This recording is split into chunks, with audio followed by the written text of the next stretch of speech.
বিসমিল্লাহির রহমানির রহিম। সুপ্রিয় শিক্ষার্থীরা, আসসালামু আলাইকুম। ফার্স্ট ইয়ারের রেগুলার ব্যাচে তোমাদেরকে স্বাগত জানাচ্ছি। অত্যন্ত দুঃখের সাথে জানাচ্ছি আজকে আসলে শিডিউলটা একটু হ্রাস হয়ে গেছে। তোমাদের এর আগের ব্যাচের, মেডিকেল ব্যাচের এবং ভার্সিটি ব্যাচের যে ক্লাস থাকার কারণে, আমাদের একই স্টুডিওতে ক্লাস হওয়ার কারণে আসলে মাঝপথে ক্লাসটাকে আমরা ব্রেক করতে পারি নাই, যার ফলে মাঝখানের আসলে ওই ক্লাসের কারণে তোমাদের শিডিউলটাকে একটু পিছিয়ে দিতে হয়েছে। হ্যাঁ, অত্যন্ত আসলে দুঃখিত। তো তোমরা সবাইকে আসলে আমাদের আজকের রেগুলার ক্লাসে সবাইকে স্বাগত জানাচ্ছি। একটু লেট হওয়ার কারণে সবার কাছে দুঃখ প্রকাশ করছি। একটু দ্রুত সবাইকে একটু মেনশন করে দাও যাতে সবাই চলে আসতে পারে। যারা সালাম দিচ্ছে সবাইকে ওয়ালাইকুম আসসালাম। মাঝখানে আসলে শারীরিকভাবে অসুস্থ থাকার কারণে একটা ক্লাসে তোমাদের সাথে দেখাও হয় নাই। আজকের ক্লাসে তোমাদের জন্য অনেকগুলো সুখবর নিয়ে আসছি। আশা করছি তোমাদের জন্য অনেকগুলো গুরুত্বপূর্ণ নোটিশ থাকবে এবং আজকের ইম্পর্টেন্ট ক্লাসের সাথে সাথে কিছু গুরুত্বপূর্ণ নোটিশ তোমাদেরকে দিব। হ্যাঁ, তো একটু দ্রুত সবাইকে মেনশন করে দাও, একটু সবাইকে একটু যুক্ত হওয়ার জন্য আমন্ত্রণ জানিয়ে দাও, একটু মেনশন দিয়ে দাও সবাইকে। আমি ইতিমধ্যে 39 জনকে দেখতে পাচ্ছি, বাকিদেরকে একটু মেনশন করে দাও দ্রুত, যাতে সবাই জয়েন হয়ে যেতে পারে। আজকের টপিকে আমরা যেটা নিয়ে পড়ব সেটা হচ্ছে কি ভেক্টর যোজন এবং বিভাজনের উদাহরণ পার্ট 2, যেগুলো হচ্ছে বাস্তবিক উদাহরণ নিয়ে আজকে কথা বলবো। ঠিক আছে, বাকিদেরকে একটু মেনশন করে দাও দ্রুত, যাতে সবাই চলে আসতে পারে। এখন সাদিয়া ইসলাম বলছে, স্যার কেমন আছেন? আছি আলহামদুলিল্লাহ, এখন ভালো আছি। এখনও শারীরিকভাবে একটু দুর্বল, তারপরেও তোমাদের মাঝখানে একটা ক্লাস মিস যাওয়াতে যতটুকু সম্ভব ততটুকু যাতে ক্লাসটাতে আমরা কন্টিনিউ করতে পারি সেজন্য চলে আসছি। স্যার লন রোলারের ম্যাথটা একটু বুঝাই দিবেন, এমসিকিউতে দিচ্ছেন যেটা। ওকে ওকে ওকে, নো প্রবলেম। তোমাদের এমসিকিউ যে এক্সামটা দিয়েছো আমি অনেক খুশি হয়েছি। তোমরা অনেকে একটু কঠিন টাইপের প্রশ্ন করার পরেও তোমরা অনেকে খুব ভালো মতো আনসার করতে পেরেছো এবং ফুল মার্কস পেয়েছো তোমরা। ঠিক আছে, তোমাদের সবাইকে আন্তরিকভাবে ধন্যবাদ জানাচ্ছি। তো ওয়ালাইকুম আসসালাম জানাচ্ছি সবাইকে। স্যার এখন আলহামদুলিল্লাহ ভালো আছি। ক্লাস শুরু হয়েছে। তোমরা যারা এখনও জানে না সবাইকে একটু জানিয়ে দাও, একটু মেনশন করে দাও। বইয়ের সিকিউগুলো সলভ করে, হ্যাঁ বইয়ের সিকিউগুলো অবশ্যই সলভ করাবো। একটু দ্রুত একটু সবাইকে মেনশন করে দাও, দ্রুত মেনশন করে দাও। আজকে আমরা বাস্তবিক উদাহরণগুলো নিয়ে কথা বলবো। ভেক্টর যোজন এবং বিভাজনের যে বাস্তবিক উদাহরণগুলো আছে সেগুলো নিয়ে কথা বলবো। প্রথমে আসো, ভেক্টর যোজনের জন্য বাস্তবিক কিছু উদাহরণ আছে। তার 1 নাম্বার উদাহরণের মধ্যে আমরা একটু সবাইকে একটু দৃষ্টি আকর্ষণ করছি। আজকের ক্লাসের টপিকগুলোর সাথে সাথে তোমাদেরকে গুরুত্বপূর্ণ কয়েকটা বিষয় আমি ডিসকাস করব। সেটা হচ্ছে কি, আগামী ফ্রাইডেতে যে এক্সামটা হবে সে এক্সামটার টাইপটা কীরকম হবে এবং এক্সামটা কি বিষয়ের উপর হবে তার একটা সিলেবাস দিব। এক্সাম কীরকম করে হবে সেটা নিয়ে একটা গুরুত্বপূর্ণ দিক নির্দেশনা আজকের ক্লাসে দিব এবং তোমাদের পরবর্তী তোমাদের অফলাইন ক্লাস কখন থেকে শুরু হবে সেটাও আজকে আমরা একটা দিক নির্দেশনা আজকের ক্লাসে দিয়ে দিব। সুতরাং আশা করব তোমাদের জন্য একটা সুখবর থাকছে আজকের টপিকগুলো শেষ করার পরপরই। ঠিক আছে, সো সবাই একটু মনোযোগ সহকারে ক্লাসটা করবে আগে, তারপর দিক নির্দেশনাগুলো একটু শুনবে। সবাইকে একটু মেনশন করে দাও দ্রুত, যাতে সবাই ক্লাসে জয়েন করতে পারে। দেখো, আজকের ক্লাসে প্রথমে যে টপিকটা নিয়ে কথা বলবো সেটা হচ্ছে ভেক্টর যোজনের বাস্তব উদাহরণ। এখানে তুমি দেখো, আমি একটা পাখি অঙ্কন করার চেষ্টা করেছি। এই পাখির মধ্যে তুমি দেখো, পাখিতে খেয়াল করো। হ্যাঁ, অফিস ফাহিমা বলছে কি বিকালে কি অফিস খোলা থাকবে? হ্যাঁ, অফিস সবসময় খোলা থাকবে, অফিসে সবসময় আসতে পারবে। আমি হয়তো বা থাকবো না, সমস্যা নেই, তুমি অফিসে সবসময় আসতে পারবে, অফিস অলওয়েজ খোলা থাকবে। তো দেখো, খেয়াল করো যে ভেক্টর যোজন এবং বিভাজনের যে উদাহরণ সেখানে একটু খেয়াল করো। এখানে বলছি কি, এটা একটা পাখি, এই পাখিটা একটু খেয়াল করো, পাখির দুইটা পাখনা দেখা যাচ্ছে, দুইটা পাখা দেখা যাচ্ছে। একটা হচ্ছে বি, এখান থেকে এই বি বরাবর একটা পাখা আছে, সি বরাবর আরেকটা পাখা আছে। এই পাখা দুটা যখন এরকম করে করে যখন পাখা দুটা দিয়ে সে যখন পিছনের দিকে যখন একটা বল প্রয়োগ করে, এখান থেকে এই বরাবর, সে যখন এখান থেকে এই বরাবর যখন বল প্রয়োগ করে, হ্যাঁ, এই বল প্রয়োগ করার কারণে, ভালো করে খেয়াল করো, এখান থেকে এই বরাবর বল প্রয়োগ করার কারণে, এখান থেকে এই বরাবর বল প্রয়োগ করার কারণে সে বাতাসের উপর যতটুকু বল প্রয়োগ করবে, নিউটনের তৃতীয় সূত্র অনুসারে তার বিপরীত দিকে এখান থেকে সমপরিমাণ একটা বল কিন্তু সে প্রাপ্ত হয়, প্রতিক্রিয়া বল প্রাপ্ত হয়। আমরা জানি নিউটনের তৃতীয় সূত্র অনুসারে যতটুকু বল প্রযুক্ত হয় ঠিক তার সমপরিমাণ বল কিন্তু কি হয়, প্রাপ্ত হয়। তার মানে প্রযুক্ত বল এবং প্রতিক্রিয়া বল পরস্পর সমান হয় এবং বিপরীতমুখী হয়। সেই ক্ষেত্রে পাখি তার পাখা দিয়ে বাতাসের উপর যতটুকু বল প্রয়োগ করে, তার পাখা থেকে ওই যতটুকু বল পাখা দিয়ে সে দেয়, তার প্রতিক্রিয়া বলটাও ঠিক ততটুকু পরিমাণ বিপরীত দিকে সৃষ্টি হয়। ঠিক এখানেও তুমি দেখবে এই পাখা দিয়েও ঠিক একই রকম করে এখান থেকে এই বরাবর সে যতটুকু বল সে প্রয়োগ করবে, হ্যাঁ, পাখনা দিয়ে, সে ঠিক ততটুকু পরিমাণ প্রতিক্রিয়াশীল একটা বল কিন্তু সেইখান থেকে এই বরাবর প্রাপ্ত হবে, এখান থেকে এই বরাবর প্রাপ্ত হবে। তো এই বলটাকে যদি তুমি এফ দিয়ে প্রকাশ করো, এখান থেকে এই বরাবর যে বলটা, এই বলটাকে যদি তুমি এফ দিয়ে প্রকাশ করো, আবার এখান থেকে এই বরাবর এই বলটাকে তুমি এফ প্রাইম বলতে পারবে। তাহলে এই বল এবং এই বল, এটা যদি ক্রিয়া বল হয় তাহলে এটাকে আমরা প্রতিক্রিয়া বল বলতে পারি। তাহলে তুমি দেখো, পাখি তার পাখা দুটার মাধ্যমে দুইটা বল দিচ্ছে, একটা হচ্ছে এফ বল, যেটা হচ্ছে এ বরাবর ক্রিয়াশীল, আর এই বি থেকে এই পাখা দিয়ে এ বরাবর আরেকটা বল দিচ্ছে, সেটা হচ্ছে এফ পরিমাণ বল। এই দুটা বল দিয়ে, এ পরিমাণ এই দুটা বল দিয়ে সে যখন ক্রিয়া করাবে, তার থেকে প্রতিক্রিয়াশীল বল পাচ্ছি এফ প্রাইম বরাবর দুটা প্রতিক্রিয়াশীল বল পাচ্ছি। এই প্রতিক্রিয়াশীল বল দুটাকে আমরা যদি এখান থেকে এই বরাবর এটা যদি পি ভেক্টর দ্বারা প্রকাশ করি, এবং এখান থেকে এই বরাবর এটাকে যদি আমরা কিউ ভেক্টর দ্বারা প্রকাশ করি, সেক্ষেত্রে এই যে কিউ ভেক্টরের ক্রিয়াবিন্দু হবে এ থেকে, ক্রিয়াবিন্দু হবে এখান থেকে এই বরাবর, এইখান থেকে এই যে এ থেকে ক্রিয়াবিন্দুটা তুমি পাবে। তারপর এ থেকে ক্রিয়াবিন্দুটা কি পি বরাবর, পি ভেক্টর যেটা পাচ্ছ, এই পি ভেক্টরের ক্রিয়াবিন্দুটাও এ থেকে হবে। তাহলে ভালো করে খেয়াল করো, এ বিন্দু থেকে দুটা বল ক্রিয়াশীল হচ্ছে, হ্যাঁ, প্রতিক্রিয়াশীল যে বলগুলো, সেই বলগুলোর মধ্যে এ থেকে পি বরাবর একটা বল পাচ্ছ, এ থেকে ওই বি বরাবর আরেকটা বল ক্রিয়াশীল হচ্ছে, সেটা হচ্ছে কিউ ভেক্টর। তাহলে এ থেকে সি বরাবর পি ভেক্টর এবং এ থেকে বি বরাবর যদি কিউ ভেক্টর ক্রিয়াশীল হয়, হ্যাঁ, বাতাস থেকে প্রাপ্ত প্রতিক্রিয়া বলগুলো যদি পরস্পরের সাথে আলফা কোণে যদি এরকম করে ক্রিয়াশীল হয়, সেক্ষেত্রে এ বিন্দু থেকে প্রাপ্ত প্রতিক্রিয়াশীল যে বলগুলো পাবো, প্রাপ্ত যে লব্ধি বলটা পাবো, এই যে এ থেকে সি বরাবর এবং এ থেকে বি বরাবর যে প্রতিক্রিয়া বল বা লব্ধি বল, এই দুটা বলের কারণে যে লব্ধি বলটা আমরা পাবো, এই লব্ধি বলটা হচ্ছে তার এই বিন্দু থেকে অঙ্কিত কর্ণ যেটা আছে, এই অঙ্কিত কর্ণটাই হচ্ছে, কর্ণ বরাবরই হচ্ছে তোমার কি লব্ধি বলটা আমরা পাবো। তার মানে হচ্ছে পাখি তার পাখনার মাধ্যমে যে ক্রিয়া বলটা দিচ্ছে, এই ক্রিয়া বলের মাধ্যমে সে একটা ওখান থেকে একটা একটা করে প্রাপ্ত প্রতিক্রিয়া বল পাবে। ওই প্রতিক্রিয়া বলগুলো এ বিন্দু থেকে, হ্যাঁ, এ বিন্দু থেকে পরস্পর আলফা কোণে ক্রিয়াশীল হয়ে যে ওই বিন্দু থেকে অঙ্কিত কর্ণ বরাবর এই প্রতিক্রিয়াশীল বলটা সৃষ্টি করতে পারবে, এবং ওই প্রতিক্রিয়া বল বরাবরই ওই অঙ্কিত কর্ণ বরাবরই তার লব্ধি বলটা পাবে।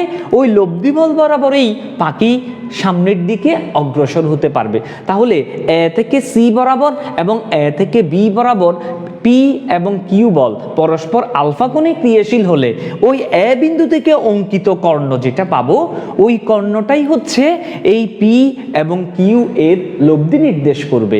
তাহলে এই লব্ধি যেটা আছে, এই লব্ধি বরাবরই পাখিটা নিজেকে কি করবে, অগ্রসর করবে।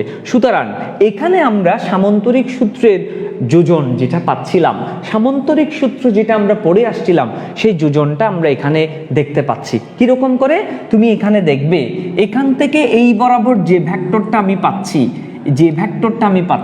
এখান থেকে এই বরাবরেই আমি আরেকটা ভেক্টর চিন্তা করতে পারি। আবার এখান থেকে এই বরাবর যে ভেক্টরটা আমরা এখানে কল্পনা করতে পারি, হ্যাঁ, একইভাবে আমরা এখান থেকে আকারটা দাও, এখান থেকে এই বরাবরও আমরা আরেকটা ভেক্টর কল্পনা করতে পারি। তাহলে ফাইনালি এখানে একটা সামান্তরিক আমরা দেখতে পাচ্ছি, এবং এই সামান্তরিকের যে কর্ণটা আমি পাচ্ছি, এই কর্ণটাই পি ভেক্টর এবং কিউ ভেক্টরের লব্ধি নির্দেশ করছে, এবং এই লব্ধি বরাবরই কিন্তু পাখি তার নিজেকে অগ্রসর করতে পারবে। হ্যাঁ, ফাইনালি পাখি তার পাখনার মাধ্যমে যে বাতাসের উপর বল প্রয়োগ করে নিজেকে কিভাবে অগ্রসর করবে, পাখির উড্ডয়নটাকে আমরা ভেক্টর যোজনের মাধ্যমে বিশ্লেষণ করতে পারলাম। তোমরা সবাই এতটুকু বুঝতে পেরেছো কিনা আমাকে একটু জানাও তো, এতটুকু বুঝতে পেরেছো কিনা একটু জানাও তো একটু। এতটুকু যদি ফিজিক্সটা যদি বুঝে থাকো, তাহলে নিজেকে পাখি মনে করতে পারো, হ্যাঁ, পাখির মতো মুক্তভাবে উঠতে পারবে। ঠিক আছে, এতটুকু বুঝতে পেরেছো কিনা একটু বলো তো। আরেকবার বুঝাবো? দেখো, বুঝছি স্যার, ওকে, ইয়েস স্যার, বুঝছি স্যার। স্যার আরেকবার বলেন। ওকে মুনতাহা, আরেকবার বলতেছি। ওকে ফাইন, ওকে ইয়েস, আমি বলছি, খেয়াল করো, প্রথম থেকে আবার বলছি। দেখো, প্রথম থেকে আবার বলছি, পাখি তার পাখনার মাধ্যমে একটা বল প্রয়োগ করবে। এই প্রযুক্ত বলটা হচ্ছে এখান থেকে এই বরাবর। তো বাতাসের উপর একটা ক্রিয়াশীল বল দিলে এখান থেকে প্রাপ্ত প্রতিক্রিয়া বল যেটা পাবো, ওই প্রতিক্রিয়া বলটা তার বিপরীত দিকে পাবো, এটা এফ প্রাইম। তো এই পাখা দিয়েও সে ক্রিয়াশীল বল যেটা দিবে, সেই প্রাপ্ত প্রতিক্রিয়া বলটা তার বিপরীত দিকেই পাবো, এবং সেটা হচ্ছে এফ প্রাইম। ওকে, এবার আসো, তাহলে এই যে এফ প্রাইম যে প্রতিক্রিয়া বল, এই প্রতিক্রিয়া বলের দিকটা কোন দিকে হবে? এফ এর দিক যেদিকে, এই প্রতিক্রিয়া বলের দিকটা তার বিপরীত দিকে। এই এফ প্রাইমের দিকটা হবে এফ এর দিকের বিপরীত দিকে। তাহলে এ থেকে প্রাপ্ত প্রতিক্রিয়া বলটা এখান থেকে এ থেকে সি বরাবর, এ থেকে বি বরাবর পাচ্ছি। তার মানে দেখো, এ থেকে বি বরাবর একটা ভেক্টর যদি ক্রিয়াশীল হয়, সেটাকে যদি আমরা পি দ্বারা প্রকাশ করি। এ থেকে সি বরাবর একটা ভেক্টর যদি ক্রিয়াশীল হয়, সেটাকে আমরা কিউ দ্বারা প্রকাশ করতে পারি। তাহলে তুমি দেখো, এখান থেকে এই বরাবর একটা ভেক্টর ক্রিয়াশীল আছে, এখান থেকে এই বরাবর একটা ভেক্টর ক্রিয়াশীল আছে। এই ভেক্টর দুটা পরস্পরের সাথে আলফা কোণে ক্রিয়াশীল আছে, এবং এই ক্রিয়াশীল ভেক্টর দুটো যদি একই বিন্দু থেকে ক্রিয়াশীল হয়, সেক্ষেত্রে তার ওই বিন্দু থেকে অঙ্কিত যে কর্ণটা পাবো, ওই কর্ণটাই হচ্ছে তাদের লব্ধি। সুতরাং এই বিন্দু থেকে প্রতিক্রিয়াশীল বাতাস থেকে প্রাপ্ত প্রতিক্রিয়াশীল যে বল, এই বলের মাধ্যমে পাখিটা একটা লব্ধি বল প্রাপ্ত হবে। ওই লব্ধি বলটা হচ্ছে এখান থেকে এই বরাবর পাচ্ছি। এই লব্ধি বলের কারণেই পাখি সামনের দিকে কি করতে পারবে? একটা নির্দিষ্ট বলে এবং একটা নির্দিষ্ট কোণে অগ্রসর হতে পারবে। তাহলে এই নির্দিষ্ট বলের মান, তার মানে লব্ধি বলের মান এবং লব্ধি বলের দিকটা আমরা নির্ণয় করতে পারবো এই যে r √p² + q² + 2pq cos alpha, 2pq cos alpha, এই সূত্রের মাধ্যমে। পাখির লব্ধি বলটা কতটুকু সেটা আমরা এই সূত্রের মাধ্যমে নির্ণয় করতে পারবো। আবার পাখি কতটুকু কোণ করে যাচ্ছে, লব্ধির দিকটা কতটুকু হবে, সেই টিচার মানটা বের করব আমরা tan inverse 1 q sin alpha divided by p + q cos alpha। এই সমীকরণের মাধ্যমে আমরা পাখি কোন দিকে উঠবে সেই মানটা আমরা বের করতে পারবো, ঠিক না? তাহলে এই দুটো সমীকরণকে ইউজ করে, এই দুটো সমীকরণ আমরা কোথায় পড়ছিলাম? সামান্তরিক সূত্রের লব্ধির মান নির্ণয় এবং দিক নির্ণয়ের সমীকরণের মধ্যে পড়ছিলাম। এটা সামান্তরিক হয়েছে যে স্যার আপনি কেমনে বুঝছেন? দেখো, এই যে এখান থেকে এই বরাবর এটা যদি একটা ভেক্টর হয়, তাহলে এখান থেকে এই বরাবর এটাকেও একটা সমান্তরাল ভেক্টর মনে করতে পারি। এটা যদি তোমার কিউ ভেক্টর হয়, তাহলে এটাকেও তো আমি কিউ ভেক্টর মনে করতে পারি। এখান থেকে এই বরাবর এটা যদি তোমার পি ভেক্টর হয়, তাহলে এখান থেকে এই বরাবর এটাকেও তো আমি পি ভেক্টর মনে করতে পারি, ঠিক না? তাহলে পি পি, কিউ কিউ, এবং তার এখান থেকে এই বরাবর যে কর্ণটা আছে এটাই তার লব্ধি। সো ওই লব্ধি ভেক্টরের মান এবং দিকের মাধ্যমে পাখির দিক, পাখি কতটুকু বল নিয়ে উড়বে এবং কোন দিকে উড়বে সেটা আমরা নির্ণয় করে ফেলতে পারবো। আশা করি বুঝতে পেরেছো। ঠিক আছে, এই টাইপের সমীকরণ দিয়ে ম্যাথ আসলে আমরা সামান্তরিক সূত্রের লব্ধির মান এবং দিক নির্ণয়ের সমীকরণ ইউজ করে করতে পারবো। ঠিক আছে, ওকে ফাইন। এরপরে আমরা সামনেরটাতে যাচ্ছি। এবার আসো এর পরের সমীকরণটাতে দেখো, এর পরের কনসেপ্টটাতে দেখো, এটাও ভেক্টর যোজনের কনসেপ্ট দিয়ে আমাকে ভেক্টর যোজনের বাস্তবিক আর একটা উদাহরণ। সেই ওইটার নাম হচ্ছে দেখো দুটি রশি দ্বারা নৌকা টানা। দুটি রশি দ্বারা নৌকা টানবো, তার মানে দুটি রশি দিয়ে আমরা নৌকাকে টানবো। কিরকম? একটা নৌকা আছে, এই নৌকাকে দুইজন নাবিক দুই দিক থেকে টানবে, দুইজন নাবিক দুই দিক থেকে টানবে। দেখো এই একটা নৌকা, ভালো করে খেয়াল করো, নৌকা আঁকতে হবে, তুমি খাতায় আঁকবে। এরকম কনসেপ্ট দিয়ে পরীক্ষায় প্রশ্ন আসবে, আমাদের সিকিউর বইতে প্রশ্ন আছে অনেকগুলো, তুমি দেখবে। তো এখানে দেখো এখান থেকে এই বরাবর, ভালো করে খেয়াল করো, এটা একটা নৌকা, এটা নদী, এটা তীর, এদিকেও একটা তীর আছে, এদিকে তীর আছে, এদিকেও তীর আছে। দুই তীর থেকে দুইজন নাবিক কি করছে? এদিকে একজন অ্যাপ বলে টানছে, এদিকে একটা অ্যাপ বলে টানছে। ভালো করে খেয়াল করো, তাহলে ও থেকে এ বরাবর, ও থেকে এ বরাবর, এবং ও থেকে বি বরাবর, ও থেকে বি বরাবর। তো এদিক বরাবর একজন নাবিক F1 বলে টানছে, আবার এখান থেকে এই বরাবর এদিক বরাবর F2 বলে আরেকজন নাবিক F2 বলে টানছে, এবং তারা পরস্পরের সাথে আলফা কোণে ক্রিয়াশীল আছে। এই ও বিন্দু থেকে তারা পরস্পরের সাথে আলফা কোণে ক্রিয়াশীল আছে। তাহলে আমরা বলতে পারবো কি, আলফা কোণে যদি ক্রিয়াশীল থাকে, দুইটা তীর থেকে দুজন যদি টানা শুরু করে, তাহলে নৌকাটা কোন দিকে যাবে, তার লব্ধিটা কোন দিকে পাবো?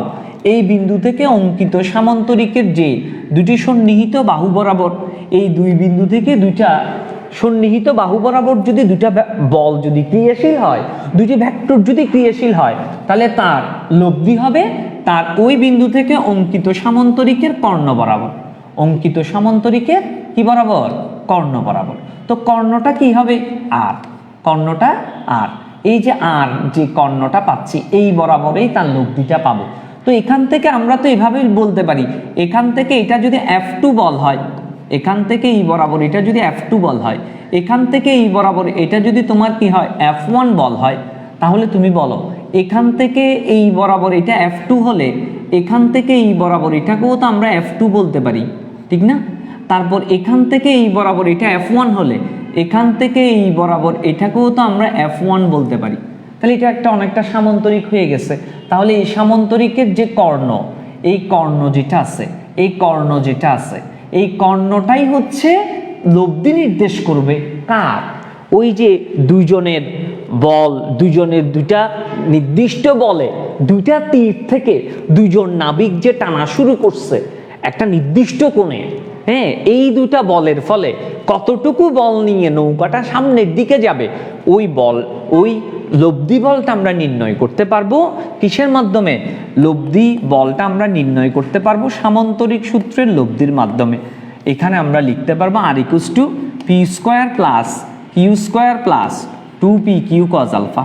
তার মানে এখানে আমরা পাচ্ছি কি, দুটি বলের যোগফল বা লব্ধির মান নির্ণয় করার সমীকরণ হচ্ছে R = p দিয়ে আমরা F1 কে বুঝাচ্ছি, প্লাস q দিয়ে আমরা F2 কে বুঝাচ্ছি, প্লাস 2f1 f2 cos α, এবং মধ্যবর্তী কোণ টিটা, এই যে এটার সাথে উৎপন্ন কোণ টিটা যেটা আছে, এই টিটা যদি আমি বের করতে চাই, তাহলে টিটা = আমরা কি লিখতে পারবো?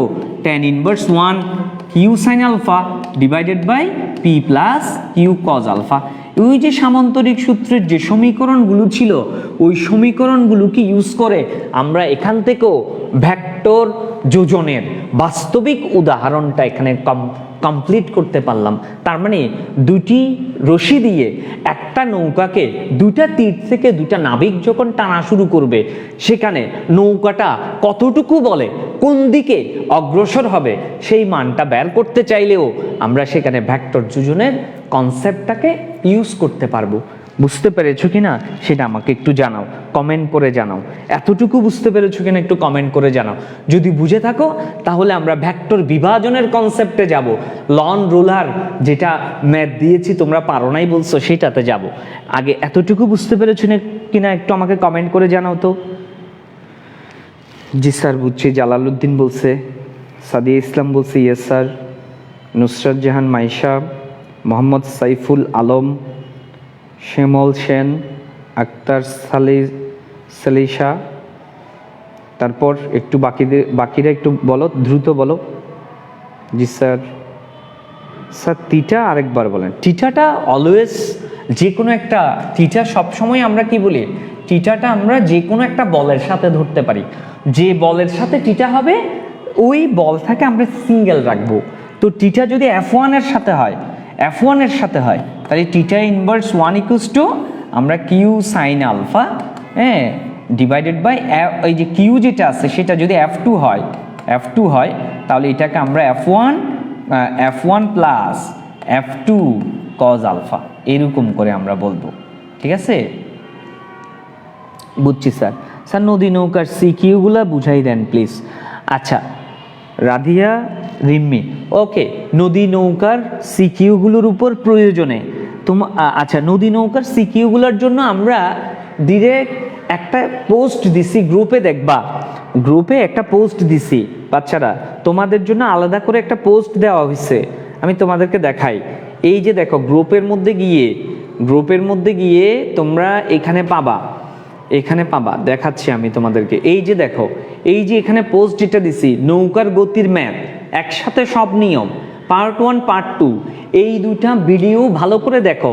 এখানে সবগুলো ম্যাথ একসাথে করার জন্য আমি বলে দিছি, একসাথে করে দিছি। ভিডিও দুইটা দেখো আগে, তারপরেও না বুঝলে সলভ ক্লাস দিব।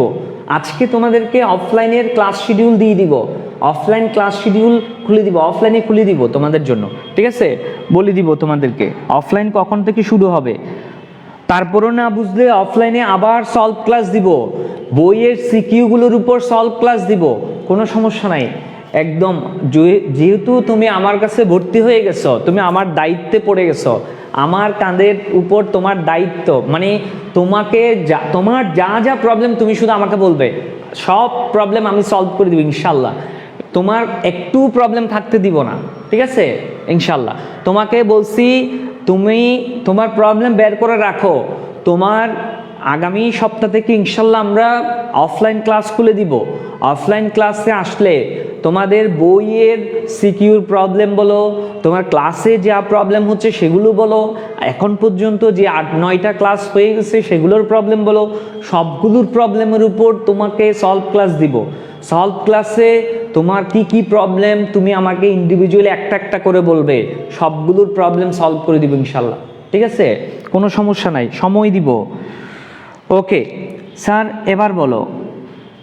আফিয়া ভুঁইয়া বলছে স্যার আমার পুরোটাই প্রবলেম। এই পুরোটাই প্রবলেম মানে তুমি পড়াশোনা করো নাই? হ্যাঁ, পড়াশোনা করতে হবে। এবার আসো দেখি লন রুলার চালনা, ভেক্টর বিভাজনের উদাহরণ খেয়াল করো। ভেক্টর বিভাজনের উদাহরণের ক্ষেত্রে আসো, এটা খুবই ইম্পর্টেন্ট একটা টপিক, একটু শুনো, ভালো করে খেয়াল করতে হবে। ভেক্টর বিভাজনের উদাহরণ এখন ভালো করে বুঝো। নোট করার জন্য আমি তোমাকে এই পিডিএফ ফাইলটা দিয়ে দিব। পিডিএফ ফাইলটা ক্লাস শেষে তোমাদেরকে আপলোড দিয়ে দিব। খেয়াল করো, ভেক্টর বিভাজনের উদাহরণের ক্ষেত্রে দেখো, প্রথম উদাহরণ যেটা খুবই ইম্পর্টেন্ট সেটা হচ্ছে লন রুলার চালনা। লন রুলার ঠেলার চেয়ে টানা সহজ। লন রুলার তোমরা নিঃসন্দেহে সবাই দেখেছো। আমি বলি, তোমরা সবাই ক্রিকেট খেলার পিচ ঠিক করার জন্য কিছু রোলার দেখেছো কিনা আমাকে একটু জানাবে। হ্যাঁ, তোমরা যখন ক্রিকেট খেলার, আমরা এখন বিপিএল চলছে, হ্যাঁ, ক্রিকেট খেলার পিচ ঠিক করার জন্য আমরা কিছু রোলার ইউজ করি। হ্যাঁ, ওই রোলারটা দিয়ে কি করি আমরা, রোলার দিয়ে এভাবে ঠেলে রোলারটা দিয়ে আমরা পিচটাকে সমান করি। হ্যাঁ, আবার তোমরা ওখানে ওই যে ক্রিকেট খেলা যদি কেউ না দেখে থাকো, আমরা শহরের রাস্তাগুলো ঠিক করার জন্য, পিচের রাস্তাগুলো ঠিক করার জন্য সিটি কর্পোরেশন কতগুলো রোলার গাড়ি ইউজ করে। হ্যাঁ, ওই রোলার গাড়ি ইউজ করে। ওই রোলার গাড়ি ইউজ করে কি জন্য? ওই যে রাস্তাগুলোকে কি করার জন্য? ঠিক করার জন্য। তাও যদি না দেখে থাকো, তোমরা ট্রলি ব্যাগ দেখেছো, ট্রলি ব্যাগকে আমরা টেনে টেনে নিয়ে যাই। ওই ট্রলি ব্যাগের কনসেপ্টটা আমরা, ট্রলি ব্যাগের কনসেপ্টটা এখানে ইউজ করব। দেখো খেয়াল করো, ট্রলি ব্যাগ টানা বা ঠেলা এগুলোর ক্ষেত্রে তুমি প্রথমে খেয়াল করবে, মনে করো এটা একটা রোলার, এটা একটা কি রোলার। এই রোলারের মধ্যে তুমি দেখো তো একটু, এই একটা রোলার, এই রোলারের একটা স্বাভাবিক ওজন আছে, একটা কি আছে? স্বাভাবিক একটা ওজন আছে। রোলারের যে স্বাভাবিক ওজনটা হচ্ছে খাড়া নিচের দিকে। এই খাড়া নিচের দিকে যে ওজন, এই ওজনটা হচ্ছে ডাব্লিউ কত? mg। তার মানে দেখো, আমরা যখন কোনো একটা ট্রলি ব্যাগের স্বাভাবিক ওজন চিন্তা করি, স্বাভাবিক ওজন যখন কোনো ধরনের বল প্রয়োগ করা হয় নাই, স্বাভাবিক যে ওজন, এই ওজনটা হচ্ছে w=mg। যখন ট্রলি ব্যাগের কে আমরা, ট্রলি ব্যাগ বা রোলার এগুলোকে যখন আমরা ঠেলে ঠেলে নিয়ে যাই, ট্রলিকে আমরা যখন ঠেলে ঠেলে নিয়ে যাই, তার মানে কোনো একটা ট্রলি ব্যাগকে যখন তুমি ঠেলে ঠেলে নিয়ে যাবা, বা লন রোলারকে যখন তুমি ঠেলে ঠেলে সামনের দিকে নিতে যাবা, তখন কি হয় দেখো, তখন ঠেলার সময় তোমাকে হাতলের উপর এরকম করে একটা বল প্রয়োগ করতে হবে। হাতলের উপর বল যখন প্রয়োগ করবে, এইখান থেকে এই বরাবর যখন তুমি F পরিমাণ বল প্রয়োগ করবে, ভালো করে খেয়াল করো, F পরিমাণ বল যখন তুমি প্রয়োগ করবে, এই বলটা, F পরিমাণ বলটা এখান থেকে এই বরাবর আনুভূমিক যে অংশটা আছে, এই আনুভূমিকের সাথে এখানে থিটা পরিমাণ কোণ উৎপন্ন হচ্ছে। আনুভূমিকের সাথে কি আছে? আনুভূমিকের সাথে এখানে থিটা পরিমাণ কি উৎপন্ন হচ্ছে? থিটা পরিমাণ একটা কোণ উৎপন্ন হচ্ছে। খেয়াল করো, তাহলে এই যে বল, প্রযুক্ত বল, এই বলটা আনুভূমিকের সাথে যে কোণটা উৎপন্ন করছে, এই উৎপন্ন কোণটা হচ্ছে থিটা। তো তুমি বলো, এইটা যদি মূল ভেক্টর হয়, এই মূল ভেক্টরটা যদি তোমার এখানে থিটা পরিমাণ কোণ উৎপন্ন করে, তাহলে এখানে দুটো উপাংশের সৃষ্টি করবে। এখান থেকে এই বরাবর একটা উপাংশ, এখান থেকে এই বরাবর একটা উপাংশ। ভালো করে খেয়াল করো, এই যে প্রথমে স্বাভাবিক ওজনটা কিন্তু w=mg, সেটা নিচের দিকে ক্রিয়াশীল আছে। এখন দেখো, এই যে এখান থেকে এই বরাবর মূল ভেক্টর F, হাতলের উপর যখন আমি বল প্রয়োগ করলাম, এই বলটার দুটো উপাংশের সৃষ্টি হচ্ছে। একটা হচ্ছে মূল ভেক্টর থিটা কোণ করে এখানে এই F, এখান থেকে এই বরাবর একটা উপাংশ সৃষ্টি হচ্ছে, এখান থেকে এই বরাবর একটা উপাংশ সৃষ্টি হচ্ছে। তো যার সাথে থিটা কোণ থাকে তাকে আমরা কি বলি? F cos থিটা বলি। তাকে আমরা F cos থিটা। যার সাথে কোণ থাকে সে cos থিটা, আর যার সাথে কোণ থাকে না সে কি? F sin theta. F sin theta. যার সাথে কোণ থাকে না সে sin থিটা। তাহলে দেখো তো sin থিটা কোন দিকে? sin থিটা হচ্ছে ওজন যেদিকে ক্রিয়াশীল, ওই W বা ওজন যেদিকে ক্রিয়াশীল, F sin থিটাটাও একই দিকে ক্রিয়াশীল। তাহলে তুমি বলো, বল, এখানে বল যখন আমি প্রয়োগ করলাম, F বল যখন প্রয়োগ করলাম, তখন ওই বলটা দুটো উপাংশে ভাগ হয়ে গেছে। একটা হচ্ছে F cos থিটা, আর একটা হচ্ছে F sin theta. F cos theta কি করে? রোলারকে সামনের দিকে নিয়ে যায়। রোলারকে কি করে? সামনের দিকে নিয়ে যায়। রোলারকে সামনের দিকে নিয়ে যায়। ভালো করে দেখো। আর হচ্ছে F sin থিটা কি করে দেখো? ওজন যেদিকে ক্রিয়াশীল আছে, ওই ওজনের দিকে, ওজন যেদিকে w=mg যেদিকে কার্যকর, F sin থিটাটাও একই দিকে কার্যকর। তাহলে দেখো, বল প্রয়োগ করার পর ভালো করে দেখো, বল প্রয়োগের পর হ্যাঁ, যখন বল প্রয়োগ করা শুরু করছে, তখন রোলারের ওজন, রোলারের আপাত ওজনটা কি হয়ে যাচ্ছে দেখো, আপাত ওজনটা স্বাভাবিক ওজনের চেয়ে বেড়ে যাবে। আপাত ওজন W প্রাইম সমান কি হবে? W প্রাইমের মানটা mg W plus F sin theta. কেন W plus F sin theta? কেন? কারণ হচ্ছে ওই যে ওজন একটা ভেক্টর রাশি, ওজন নিজে কি একটা ভেক্টর রাশি, আবার F sin থিটা এফ তো ভেক্টর, আবার এফ সাইন থিটা, এফ এর একটা উপাংশ এফ সাইন থিটা সেও ভেক্টর রাশি। তাহলে দুটা ভেক্টর রাশি যদি একই দিকে কার্যকর হয় তাহলে দুটাকে আমরা যোগ করে দিব। সুতরাং ওই যে আপাত ওজনের পরিমাণটা W plus F sine theta, এতটুকু বুঝছো কিনা দেখো। সুতরাং স্বাভাবিক ওজন যা ছিল বল প্রয়োগ করার পরে ঠেলার সময় বল প্রয়োগ করার কারণে এফ সাইন থিটা পরিমাণ একটা উপাংশ ওজন যেদিকে কার্যকর হয় সেদিক বরাবর ক্রিয়াশীল হওয়ার কারণে ওজনের মানটা স্বাভাবিক ওজনের চেয়ে কি হচ্ছে, বেড়ে যাচ্ছে। স্বাভাবিক ওজন যা ছিল তার চেয়ে ওজনের পরিমাণটা কি হয়েছে, বেড়ে গেছে। তার মানে ঠেলাটা কঠিন, ঠেলার সময় ওজন বেড়ে যাচ্ছে। ঠেলার সময় কি হয়েছে, ওজন স্বাভাবিক ওজনের চেয়ে কি হয়েছে, বেড়ে গেছে। এতটুকু বুঝছো কিনা বলো তো। কেন যোগ করছি, কারণ হচ্ছে ওজন যে খাড়া নিচের দিকে কাজ করে ওদিক বরাবর এফ সাইন থিটাটাও কার্যকর হয়, সেই জন্য এরা দুজনকে কি করে দিছি, যোগ করে দিছি। তখন আপাত ওজনের পরিমাণটা W prime equals to W plus F sine theta পেয়ে গেলাম। বুঝছো কিনা, এতটুকু বুঝছো কিনা একটু বলো তো আমাকে। স্যার বুঝছি, F minus F cos theta এরকম হয় না, এফ সাইন থিটা, আরে মাইনাস কেন, এটাকে কিরকম, নিসাফুর রহমান, আবার এফ কস থিটা মাইনাস হবে কেন, এফ কস থিটার সাথে তো কোনো ক্রিয়াশীলতা নেই, বা এফ কস থিটার কারণে শুধু এফ কস থিটা এটার কারণে এটা শুধু সামনের দিকে অগ্রসর হবে। আর ওজনটা কিরকম দেখো, ওজন যেদিকে এফ সাইন থিটা একই দিকে হওয়ার কারণে এটা এর সাথে কি হয়ে গেছে, যোগ হয়ে গেছে।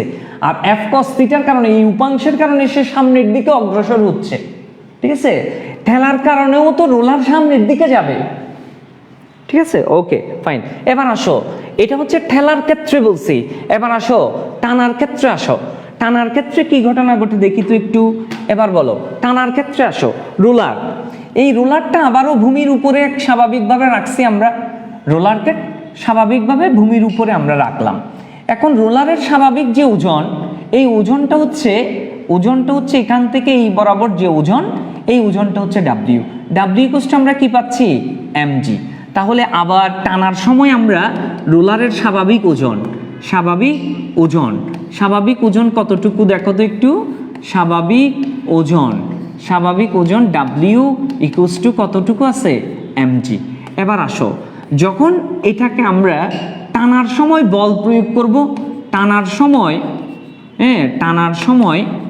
বল প্রয়োগ করলে, তার মানে বল প্রয়োগ করার পর, বল প্রয়োগের পর কি ঘটনা ঘটবে দেখো, বল প্রয়োগের পর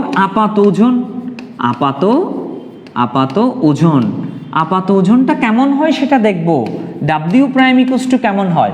আচ্ছা দেখো, আমরা রোলারকে টেনে টেনে নিয়ে যাব, রোলারকে এভাবে টেনে টেনে নিয়ে যাব, এভাবে ঠেলে নয়, ঠেলার সময় তো এভাবে বল প্রয়োগ করছিলাম, টেনে টেনে নিয়ে যাব। এই যে টানা গাড়ি টেনে টেনে, এই যে ঠেলা গাড়িকে আমরা এইভাবে ঠেলে নিয়ে যেতে হয়, ট্রলি ব্যাগকে আমরা টেনে টেনে এভাবে নিয়ে যাই। তো ভালো করে খেয়াল করো, এটাকে যখন আমরা এবার টেনে টেনে নিয়ে যাব, তো টেনে যখন নিতে যাব, টানার জন্য হাতলের উপর বলটা প্রয়োগ করব, এই হাতলের উপর এইভাবে বল প্রয়োগ করব। এই বল প্রয়োগ করলে সেটা আনুভূমিকের সাথে থিটা পরিমাণ কোণ উৎপন্ন করছে। তো আনুভূমিকের উপর যদি থিটা পরিমাণ কোণ উৎপন্ন করে থাকে, তাহলে এই প্রযুক্ত বল যেটা আছে, এই বলটাকে আমরা কয়টা উপাংশে ভাগ করব, দুটো উপাংশে। একটা হচ্ছে এখান থেকে এই বরাবর আনুভূমিক উপাংশ, আর একটা হচ্ছে এখান থেকে এই বরাবর উলম্ব উপাংশ। তো এই আনুভূমিক উপাংশটা যার সাথে থিটা থাকে তাকে কি বলছিলাম, এফ কস থিটা, আর যার সাথে থিটা থাকে না তাকে কি বলছিলাম, সাইন থিটা। তাহলে বলো, এদিক বরাবর এফ কস থিটা, এদিক বরাবর এফ সাইন থিটা।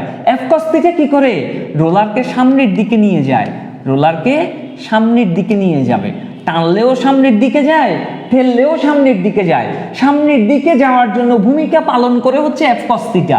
তাহলে সামনের দিকে নিয়ে যায় হচ্ছে এফ কস থিটা, সামনের দিকে এটা নিয়ে যায়। এবার আসো, এফ সাইন থিটা কি করে দেখো, ওজন কোন দিকে ক্রিয়াশীল ছিল, নিচের দিকে, আর এফ সাইন থিটা কোন দিকে ক্রিয়াশীল হচ্ছে, উপরের দিকে। এফ সাইন থিটা কোন দিকে ক্রিয়াশীল, উপরের দিকে। তাহলে দেখো, ওজন নিচের দিকে ক্রিয়াশীল, এফ সাইন থিটা উপরের দিকে ক্রিয়াশীল, দুজনেই তো ভেক্টর রাশি, দুজনেই কোন রাশি? ভেক্টর রাশি।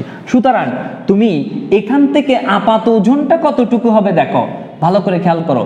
ওজন যদি নিচের দিকে হয়, এফ সাইন থিটা যদি উপরের দিকে হয়, দুইটাই ভেক্টর রাশি। দুইটা ভেক্টর রাশি যখন পরস্পর বিপরীত দিকে ক্রিয়াশীল হয়, 180 ডিগ্রি কোণে ক্রিয়াশীল হয়, তখন বড়টা থেকে ছোটটাকে কি করতে হয়? বিয়োগ করে দিতে হয়। তা আমি ধরে নিচ্ছি ওজনটা বড়, রোলারের ওজনটার চেয়ে এফ সাইন থিটাটা ছোট। সুতরাং ওজন যদি বড় হয় তাহলে ডাব্লিউ থেকে আমরা এফ সাইন থিটাকে কি করব? বিয়োগ করব। তার মানে এখান থেকে আপাত ওজন ডাব্লিউ প্রাইম ইকুয়াল টু আমি কি পাচ্ছি? এই ওজন থেকে ডাব্লিউ থেকে এফ সাইন থিটাকে বিয়োগ করলে যতটুকু থাকবে ওই ওজনটাই হচ্ছে তোমার ওই ওজনটা ডাব্লিউ প্রাইমটা তোমার এখান থেকে এই বরাবর। এইদিকে তীর চিহ্ন কয়টা দিচ্ছে দেখো? দুইটা। একটা উপরের দিকে যেটা দিচ্ছে সেটা হচ্ছে এফ সাইন থিটা, নিচের দিকে যেটা দিচ্ছে সেটা হচ্ছে ডাব্লিউ ইকুয়াল টু এমজি। তো এফ সাইন থিটা আর এটা এফ সাইন থিটা, এটা আর এটা হচ্ছে তোমার কি? ডাব্লিউ। তো ডাব্লিউ থেকে এফ সাইন থিটাকে বিয়োগ করলে আর একটা ডাব্লিউ প্রাইম পাওয়া যায়। ওই W prime equal to W minus F sine theta. তুমি দেখো এবার তাহলে স্বাভাবিক ওজন ছিল ডাব্লিউ, আর বল প্রয়োগ করার সময় টানার ক্ষেত্রে বল প্রয়োগ করার কারণে এফ কস থিটা এদিকে একটু উপাংশ পাচ্ছ, উপরের দিকে এফ সাইন থিটা আর একটু উপাংশ পাচ্ছ। উপরের দিকে পাওয়ার কারণে ওজন থেকে এফ সাইন থিটাটা বিয়োগ হয়ে যাওয়ার ফলে আপাত ওজনটা ডাব্লিউ থেকে বিয়োগ হয়ে যাচ্ছে, উপরের দিকে কার্যকর হওয়ায় বিয়োগ হয়ে যাচ্ছে, 180 ডিগ্রি হওয়ায় বিয়োগ হয়ে যাচ্ছে, যেটা স্বাভাবিক ওজনের চেয়ে কমে যাচ্ছে। তার মানে হচ্ছে টানার সময় আমার কাছে রোলারকে হালকা মনে হচ্ছে, ওজনটা কম মনে হচ্ছে, কিন্তু ঠেলার সময় দেখো তো, ঠেলার সময় ওজনকে আমার স্বাভাবিকের চেয়ে বেশি মনে হচ্ছে। ঠেলার সময় একটা বল, ঠেলার সময় বলের, প্রযুক্ত বলের একটা অংশ ওজনের দিকে ক্রিয়া করায় তাকে আমার ভারী মনে হচ্ছে, যে তার স্বাভাবিক ওজনের চেয়ে বেশি মনে হচ্ছে, এফ সাইন থিটা পরিমাণ বেশি মনে হচ্ছে। আর টানার সময় এফ সাইন থিটা পরিমাণ একটা অংশ কম মনে হচ্ছে। বুঝাইতে পারছি কিনা দেখো? এতটুকু বুঝছো কিনা একটু বলো তো, একটু বলো তো সবাই। এইটা আপাত ওজনটা এই ক্ষেত্রে কত? মাইনাস হচ্ছে, আর এই ক্ষেত্রে আপাত ওজনের পরিমাণটা কি হচ্ছে দেখো? প্লাস হচ্ছে। সুতরাং দেখো তো ঠেলার ক্ষেত্রে বেশি হচ্ছে প্লাস, এফ সাইন থিটা বেশি হয়ে গেছে, আর টানার ক্ষেত্রে এফ সাইন থিটা কমে গেছে। তো কমলে ওজন কমলে সহজ, তার মানে টানাটা সহজ, টানাটা কি? সহজ, আর ঠেলাটা কি? কঠিন।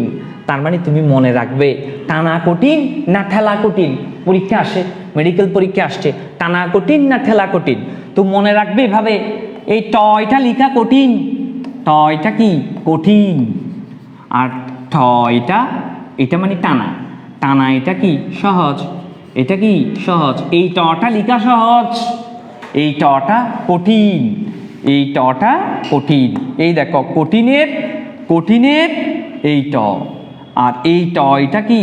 লেখা সহজ। এখন মনে থাকবে, দুমদাম আনসার দিয়ে দিতে পারবে।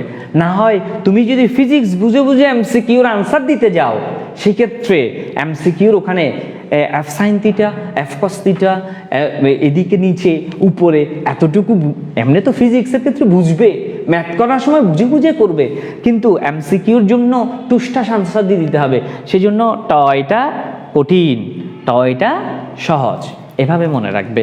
আর ম্যাথ করার সময় এই যে ডাব্লিউ প্রাইম ইকুয়ালস টু টানার সময় W minus F sine theta, আর ঠেলার সময় W prime equals to W plus F sine theta. আশা করি বুঝতে পেরেছো। সবাই বুঝছো কিনা একটু বলো তো আমাকে, একটু লিখো সবাই। ঠেলা কঠিন, টানা সহজ।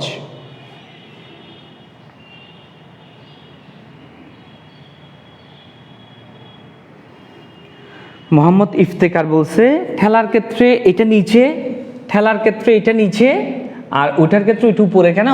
এই দেখো প্রযুক্ত বলটা খেয়াল করো তো স্যার, প্রযুক্ত বল এখান থেকে এই বরাবর প্রযুক্ত বল এটা, তো এটাকে যদি আমি উপাংশে ভাগ করতে চাই, এদিক বরাবর একটা উপাংশ, এদিক বরাবর একটা উপাংশ না ইফতেকার?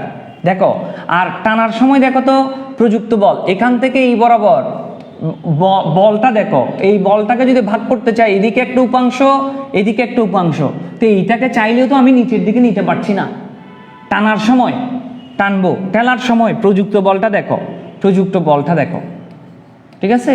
ওই কারণে এদিকে নিচে আর আনুভূমিক, আর এটা উপরে আর আনুভূমিক, উপরে আর আনুভূমিক। ইফতেখার বুঝছো কিনা দেখো? ভেরি গুড, ওকে, সবাই বুঝতে পারছে। আচ্ছা, very good, very good, very good. এবার আসো সর্বশেষ যে কথাটা, নৌকার গুণ টানা, যেটা খুবই ইম্পর্টেন্ট একটা বিষয়। নৌকার গুণ টানা, নৌকা আঁকতে হবে তোমাদেরকে, নৌকা কি করতে হবে? আঁকাআঁকি করতে হবে। ওকে, এবার বলো, একটা নৌকা আঁকাইছো, সবাইকে নৌকা একটা আঁকাইতে হবে, আমি পিডিএফ দিয়ে দিব তোমাদেরকে। আচ্ছা শুনো তো, নৌকার গুণ টানা, নৌকার গুণ টানা। তো নৌকার গুণ টানার ক্ষেত্রে দেখো, গুণ মানে রশি, গুণ শব্দের অর্থ কি বলছি? রশি টানা। নৌকার গুণ টানা মানে কি টানা? রশি টানা, রশি টানা। আচ্ছা, রশি বললে সবাই চিনে, ঠিক আছে? তাহলে একটু দেখো তো, এটা একটা নৌকা, নৌকা থেকে একজন নাবিককে একটা রশি দিয়ে টানতে বলছে, নৌকাটাকে টানতে বলছে। তো নৌকাটা যে টানবে, এই টানটা মনে করো এখান থেকে এই বরাবর যে টানটা দিবে, এই টানটা মনে করো এফ বলে টানছে। কত বলে? এফ বলে টানবে। তো এফ বলে টানলে ওই এফ বলের দুইটি উপাংশের সৃষ্টি হবে। কয়টি উপাংশ? দুইটি উপাংশের সৃষ্টি হবে। আচ্ছা, তো বল দুইটি উপাংশের সৃষ্টি হলে, একটা রশি দিয়ে নৌকাটাকে টানলে দুইটি উপাংশের সৃষ্টি হয়। একটা হচ্ছে এখান থেকে মনে করে এটা ও, ও থেকে এখান থেকে এই বরাবর একটা উপাংশ, এখান থেকে এই বরাবর তার আরেকটা উপাংশ। তো ও থেকে এক্স এক্সিস বরাবর একটা উপাংশ, ও থেকে ওয়াই এক্সিস বরাবর আরেকটা উপাংশ। এই বলো একটু নৌকার গুণ টানা যেমন ভেক্টর বিভাজনের উদাহরণ, আবার নৌকা ওই যে লন রোলারের যে কনসেপ্টটা পড়ছি সেটাও ভেক্টর বিভাজনের উদাহরণ, কিন্তু F cos theta F sine theta দিয়ে বুঝাইছি। আচ্ছা, তো এবার বলো ও থেকে এক্স এক্সিস বরাবর বল যেটা বলছি আমরা, সেটা এখান থেকে এই বরাবর, এটা যদি থিটা, এই কোণটা যদি থিটা হয়, তাহলে এটাকে আমরা বলতে পারি এফ কস থিটা, আর এটাকে আমরা বলতে পারি F sine theta, F sine theta. তো দেখো তো এবার, এফ কস থিটা মানে হচ্ছে এফ কস থিটা বল নিয়ে নৌকাটা সামনের দিকে অগ্রসর হবে। এফ কস থিটা মানে কি? এতটুকু, হ্যাঁ, এতটুকু বল নিয়ে, এফ কস থিটা বলতে আনুভূমিক বরাবর এতটুকু বল নিয়ে এই নাবিক যখন এফ বলে নৌকাটাকে টানবে, তখন এই এফ কস থিটা বল নিয়ে নৌকাটা সামনের দিকে অগ্রসর হবে, আর এফ সাইন থিটা বল নিয়ে নৌকাটা তীরের দিকে অগ্রসর হবে। কোন দিকে? তীরের দিকে। মানে এদিকে তীর আর এদিকে এটা হচ্ছে নদী, এদিকে সোজা যাবে। আচ্ছা, এখন আমার কথা হচ্ছে, নৌকাটা এই একটা রশি দিয়ে নৌকাটাকে যদি আমি টানি, তখন নৌকাটা এফ কস থিটা বলে যদি সামনের দিকে অগ্রসর হয়, তাহলে এখন প্রশ্ন হচ্ছে কি কি শর্ত আরোপ করলে। দেখো আমি একটু বুঝাই বিষয়টাকে। এখানে যদি এই নাবিক যদি নৌকাটাকে যদি এফ বলে টানে, এখান থেকে এই বরাবর, সে এফ কস থিটা বলে এতটুকু যাবে, এফ সাইন থিটা বলে এতটুকু আসবে, এফ কস থিটা বলে এতটুকু যাবে, এফ সাইন থিটা বলে এতটুকু গিয়ে ওই তীরের দিকে চলে যাবে। এখন কথা হচ্ছে, প্রশ্ন আসে এরকম, কি কি শর্ত আরোপ করলে, প্রশ্ন আসে এরকম, কি কি শর্ত, কি কি শর্ত আরোপ করলে, আরোপ করলে নৌকাটি বেশি বলে সামনের দিকে অগ্রসর হবে, সামনের দিকে অগ্রসর হবে, অগ্রসর হবে। গাণিতিকভাবে বিশ্লেষণ করো, গাণিতিকভাবে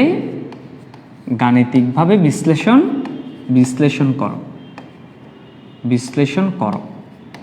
তো এখন তুমি কি কি শর্ত আরোপ করলে নৌকাটি বেশি বলে সামনের দিকে যাবে? সামনের দিকে বলতে এখান থেকে এই বরাবর যাবে, এই বরাবর যাবে। আচ্ছা দেখো তো, যারা নৌকা চালাইছো বা নৌকা চালাইতে দেখছো, তোমরা অবশ্যই খেয়াল করেছো, তা এখান থেকে এই বরাবর একটা কি থাকে জানো? হাল থাকে। কি থাকে? হাল থাকে। হাল মানে হচ্ছে এই যে এখান থেকে এই বরাবর একটা কি থাকে, হাল মানে দাঁড়। এটা অনেকটা ব্রেকের মতো কাজ করে। ব্রেক কি, নৌকাটাকে এদিকেও ঘুরতে দিবে না এদিকেও ঘুরতে দিবে না, সোজা সামনের দিকে যাওয়ার জন্য। এটা যদি সোজাসুজি ধরে রাখি তাহলে নৌকাটাকে সোজাসুজি যেতে দিবে। এইদিকে যদি এইভাবে ধরে রাখে নৌকাটাকে, এই হালটা নৌকাটাকে সোজাসুজি সামনের দিকে যেতে দিবে, এদিকেও যেতে দিবে না এদিকেও যেতে দিবে না। তো এখানে দেখো যখন এই হাল যদি থাকে তাহলে সে এদিকে বাঁকতে চাইলে, নৌকাটা বাঁকতে চাইলে এই হালটা তাকে প্রশমিত করবে, তাকে নিষ্ক্রিয় করে ফেলবে। তাহলে এই যে এফ সাইন থিটা যেই বলটা এদিক বরাবর নৌকাটাকে আসলে ঘুরিয়ে ফেলতে চাচ্ছে, তাকে ওদিকে যেতে দিবে না কে, হাল বা দাঁড়। তাহলে এই হালটা কাজ হচ্ছে এফ সাইন থিটাকে কি করা, প্রশমিত করা। তাহলে হাল দিয়ে এফ সাইন থিটাকে কি করবে, প্রশমিত করবে, নিষ্ক্রিয় করবে। হাল যদি সোজাসুজি ধরে রাখে মাঝি, এই মাঝি যদি হালকে সোজাসুজি ধরে রাখে তাহলে এফ সাইন থিটা কি হয়ে যাবে, ক্রস হয়ে যাবে, প্রশমিত হয়ে যাবে, নিষ্ক্রিয় হয়ে যাবে। তাহলে শুধুমাত্র আর বল থাকবে কোনটা, এফ কস থিটা। তাহলে প্রথম কাজ কি হবে, প্রথম কাজ 1 নাম্বার কাজ হবে হাল বা দাঁড়কে কি করতে হবে, হাল বা দাঁড়কে সোজা রাখতে হবে, সোজা রাখতে হবে যাতে এফ সাইন থিটা প্রশমিত বা নিষ্ক্রিয় হয়ে যায়। এবার আসো, হ্যাঁ এই তো নাবিক আছে, নাবিক না থাকলে তোমাদের মধ্য থেকে একজনকে দিয়ে দিব আর কি, সমস্যা নাই। এবার আসো, তাহলে এফ কস থিটা আছে, সুতরাং 2 নাম্বার কাজ হচ্ছে কি, এফ কস থিটার মান এবার কি করতে হবে, এফ কস থিটা এর মান বাড়াতে হবে, এফ কস থিটার মান বাড়াতে হবে। এফ কস থিটার মান বাড়ালেই তো নৌকাটা বেশি বলে সামনের দিকে যাবে, বেশি বলে কি হবে, সামনের দিকে যাবে। এবার আসো 3 নাম্বার কাজ হচ্ছে এফ কস থিটার মান যত বাড়ানোর জন্য কি করা লাগবে, দেখো এফ একটা রাশি, এখানে কস থিটা আর একটা রাশি। তাহলে এফ কস থিটা বাড়ানোর জন্য এফ এর মান বৃদ্ধি করতে হবে, এফ এর মান বৃদ্ধি করতে হবে, 2 নাম্বার বৃদ্ধি করতে হবে। তারপর 2 নাম্বার হচ্ছে এফ এর মান বৃদ্ধি করতে পারলেই কিন্তু এফ কস থিটা বেড়ে যায়। আবার 3 নাম্বার হচ্ছে, 3 নাম্বার তো বলে ফেলছি, 4 নাম্বার হচ্ছে কস থিটার মান বাড়াতে হবে, কস থিটার মান কি করতে হবে, বৃদ্ধি করতে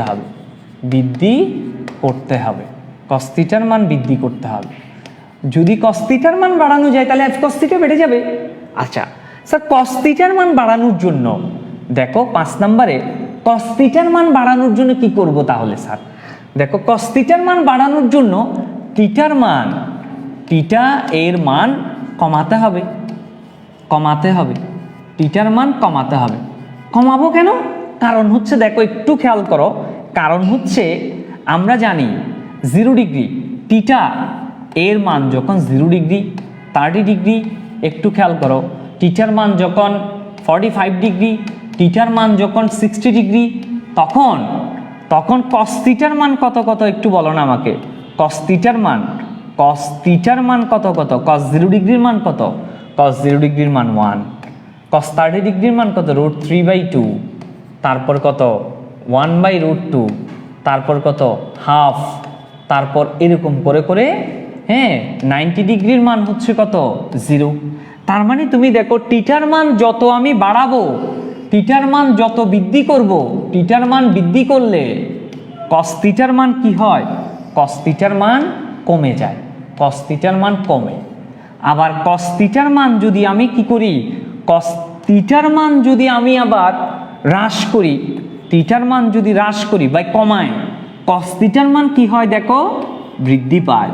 তাহলে আমি কি করব, থিটার মান কমাবো কেন, কস থিটার মান বাড়ানোর জন্য, কস থিটার মান বাড়ানোর জন্য থিটার মান আমি কি করব, কমাবো, সেজন্য থিটার মান কমাবো। থিটার মান কমালে কস থিটার মান কি হবে, বাড়বে। এতটুকু বুঝছো কিনা দেখো তো একটু বাচ্চারা। আচ্ছা এবার বলো 6 নাম্বার, জাস্ট 6 নাম্বারটা দেখো। স্যার টিটার মান কিভাবে কমাবো আমি? টিটার মান কমালে কস থিটার মান বেড়ে যায়, কস থিটার মান বেড়ে যায়।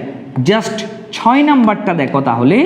6 নাম্বারটাতে যেটা বলছি টিটার মান কমাতে হবে, তাহলে টিটার মান কমালে কস থিটার মান বেড়ে যাবে। কেন কমাইতে হবে সেটা এখানে আমি বলে দিছি।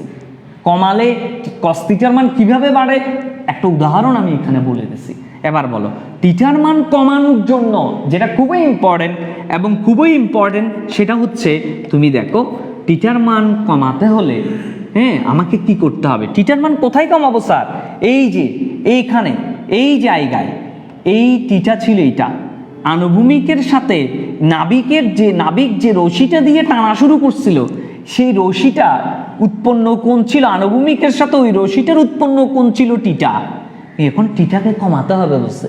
টিটা কমানোর জন্য আমি কি করব দেখো, এই নাবিককে বলবো কি, এই নাবিককে বলবো তুমি আরো এদিক থেকে টানো, রশিকে লম্বা করো, রশিকে লম্বা করে টানো।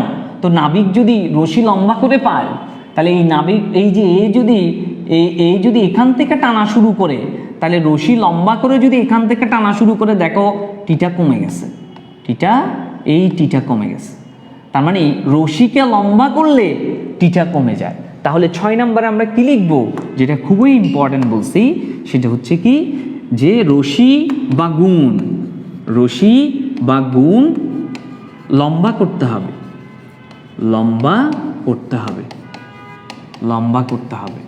লম্বা করলে হ্যাঁ রশি বা গুণ লম্বা করলে কি হবে, টিটার মান লম্বা করতে হবে, টিটার মান কমে যায়, টিটার মান কি হয়, কমে যায়। বুঝাইতে পারছি কিনা দেখো। তার মানে কি বলছি দেখো, প্রথম থেকে আবার খেয়াল করো যে কি শর্ত আরোপ করলে নৌকাটি বেশি বলে সামনের দিকে অগ্রসর হবে। হাল বা দাঁড়কে সোজা রাখতে হবে, যাতে এফ সাইন থিটাকে প্রশমিত বা নিষ্ক্রিয় করা যায়। এফ কস থিটার মান বৃদ্ধি করতে হবে, এফ কস থিটার মান বাড়াতে হবে। এফ কস থিটার মান বাড়ানোর জন্য এফ এর মান বৃদ্ধি করতে হবে এবং কস থিটার মান বাড়াতে হবে। তারপরে বলছি কি, টিটার মান কমাতে হবে, টিটার মান কমালে কস থিটার মান বাড়ে। কিভাবে কমে সেটা এখানে বলছি। তারপর 6 নম্বরে বলছি রশি বা গুণকে লম্বা করতে হবে, লম্বা করলে টিটার মান কমে যায়, টিটার মান কমলেই তো কস থিটার মান বাড়ে। এবং লম্বা করলে কিভাবে টিটার মান কমে সেটা আমি এখানে দেখিয়েছি তোমাকে। সবাই বুঝতে পেরেছো কিনা একটু দেখো তো, সবাই বুঝতে পেরেছো কিনা আমাকে একটু আগে একটু বলো। যদি বুঝতে পারো তাহলে আমরা আজকের লেকচার শেষ করব এবং আমাদের যে গুরুত্বপূর্ণ নোটিশগুলোর কথা বলেছি সেগুলো তোমাদেরকে জানিয়ে দিব। একটু বলো আগে এতটুকু বুঝছো কিনা বলো। 3 নাম্বারটা কি বুঝছে? 3 নাম্বার বুঝো না, যে এফ এর মান বৃদ্ধি করতে হবে। এফ এর মান ওই যে নাবিককে বলবো বেশি জোরে টানো, বেশি জোরে টানলে এফ এর মান বেড়ে যাবে। হাসিবুল হুসাইন আকাশ বুঝছো কিনা দেখো, এফ এর মান বাড়াই দিতে বলবো। ইয়েস স্যার, বুঝছি sir, okay fine, very good. Okay বাচ্চারা, তাহলে আমি একটু বুঝাই দিচ্ছি তোমাদেরকে, একটু শোনো, তোমাদেরকে একটু বলছি, খেয়াল করো। এখন পর্যন্ত তোমাদের জন্য যে গুরুত্বপূর্ণ নোটিশগুলোর কথা বলছি সেখানে একটু খেয়াল করো। এখন পর্যন্ত আমাদের 9-10টা ক্লাস হয়েছে। 1 নাম্বার কথা, নাম্বার 1 নোটিশ নাম্বার 1 হচ্ছে 9 থেকে 10টা ক্লাস হয়েছে তোমাদের। এই 9 থেকে 10টা ক্লাস তোমরা যারা নতুন পুরাতন যতগুলো স্টুডেন্ট তোমরা আসো, এখন পর্যন্ত এখানে 210 জন মতো স্টুডেন্ট হওয়ার কথা আমাদের গ্রুপে, আমাদের প্রাইভেট গ্রুপে, এবং সবাই আমার ভর্তিকৃত স্টুডেন্ট। হ্যাঁ, তো এই 9 থেকে 10টা আমাদের প্রাইভেট গ্রুপে 9 থেকে 10টা ক্লাস হয়েছে। সবগুলো ক্লাস আমাদের এখানে রেকর্ড আছে, সেভ করা আছে এবং নোটগুলো দেওয়া আছে। সুতরাং এই 9 থেকে 10টা ক্লাস তোমাদেরকে কি করতে হবে, রিভিশন করতে হবে। এই 9 থেকে 10টা ক্লাস তোমাদেরকে রিভাইজড করে ফেলতে হবে, রিভিশন করে ফেলতে হবে। সবাইকে রিভিশন করতে হবে। যারা ক্লাস পেয়েছো তোমাদেরকেও করতে হবে, যারা ক্লাস পাও নাই, যারা নতুন তোমাদেরকেও করতে হবে। 1 নাম্বার ডিরেকশন বা 1 নাম্বার নির্দেশনা। নাম্বার 2, 1 নাম্বার 9 থেকে 10টা ক্লাস তোমাদেরকে কি করতে বলছি, রিভাইজড করতে বলছি। এবার আসো, তোমাদেরকে একটা কোর্স প্ল্যান দেওয়া হয়েছে। তোমাদেরকে এরকম কালারের একটা কোর্স প্ল্যান দেওয়া হয়েছে। তোমরা আশা করি সবাই পেয়েছো। হ্যাঁ, সবুজ কালারের একটা কোর্স প্ল্যান দেওয়া হয়েছে। ওই কোর্স প্ল্যানের মধ্যে আমরা প্রত্যেকটা ক্লাসের কিছু ক্লাস সংখ্যা ভাগ করে দিয়েছি। ওই কোর্সের মধ্যে যতটা ক্লাস আছে ততটা ক্লাস তো হবেই, সাথে কিছু ক্লাস সংখ্যা বাড়তে পারে। যেমন ভেক্টরের মধ্যে অলরেডি কিছু ক্লাস সংখ্যা বেড়ে গেছে এবং কিছু নতুন টপিক অ্যাড হতে পারে, অ্যাড হবে, ঠিক আছে, নতুন অ্যাড হবে, কিন্তু এর চেয়ে কমবে না, অ্যাড হবে যে, ঠিক আছে। তো এরপরে হচ্ছে তোমাদেরকে যেটা বলছি, এবং তোমাদেরকে আগামী এক্সাম যেটা হবে, আগামী 2 নাম্বার যে কনসেপ্টটা বা 2 নাম্বার যে নোটিশটা, সেটা হচ্ছে আগামী যে এক্সামটা হবে ওই এক্সামটা তোমাদের অফলাইনে হবে। কিসে হবে? অফলাইনে এক্সাম হবে। তোমরা আগে যেখানে ক্লাস করতে সেখানে এক্সাম হবে ইনশাল্লাহ। হ্যাঁ, সুতরাং তোমাদেরকে একটু আগে থেকে ডিরেকশন দিয়ে দিচ্ছি, কারণ হচ্ছে ওই এক্সামটার জন্য আমি সিলেবাস বলে দিচ্ছি।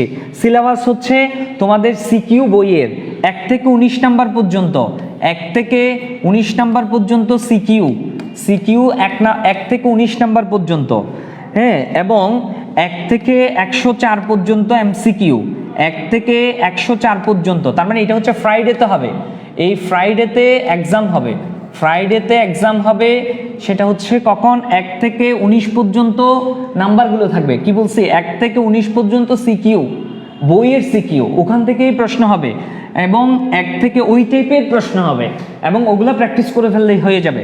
1 থেকে 104 পর্যন্ত এমসিকিউ, এবং তোমাদেরকে আরও সিলেবাস দিয়ে দিচ্ছি, শুধু এগুলোই পড়বে, আমি যেগুলো দিচ্ছি সেগুলোই পড়বে।